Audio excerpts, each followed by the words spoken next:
আচ্ছা, ভিডিওর প্রথমেই সকলকে জানাই হোলি বা দোল উৎসবের রঙিন শুভেচ্ছা। আমাদের একসাথে এবং বিয়ের পর এটা প্রথম হোলি। প্রথমেই ঠাকুর আর মায়ের পায়ে আবির দিয়ে নিজেদেরকে রাঙিয়ে দেওয়ার পর্ব শুরু হলো। এদিকে মা বেরোলো মায়ের বন্ধুদের সাথে হোলি খেলতে, আর আমরা দুজনে অন্যদিকে বেরোলাম। দাঁড়াও, বেরোবার আগে কাকিমারাও কিন্তু ছাড়লো না আমাদেরকে রং মাখাতে।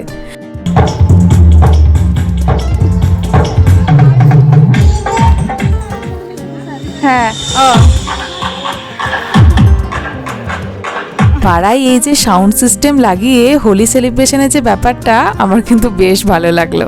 যাবার জায়গা সেরকম ভাবে কিছুই নেই, ওই একটু এদিক ওদিক ঘুরে রং খেলা আর কি। কারণ এই দুর্গাপুরে যে জায়গাটাই অন্যান্য বছর হোলি সেলিব্রেট করা হতো খুব ভালোভাবে, সেখানে এবছর হোলি হয়নি বা পারমিশন পাইনি বলা চলে।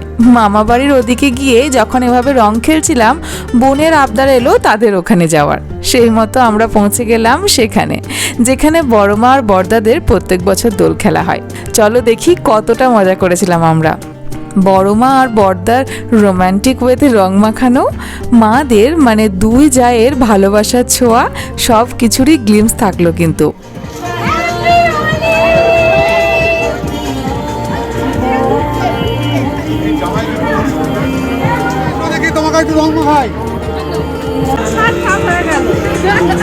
ভাই বোনের এই খুনসুটিটা তো মিস করাই যাবে না।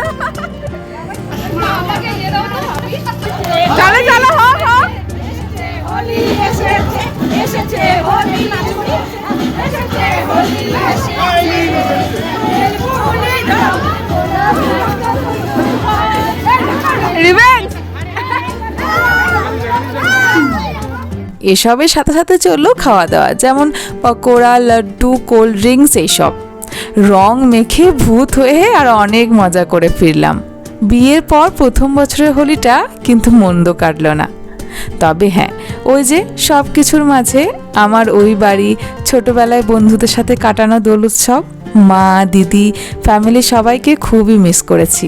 অপেক্ষায় আছি শুধু সবার সাথে মানে একসাথে সময় কাটানোর আবার।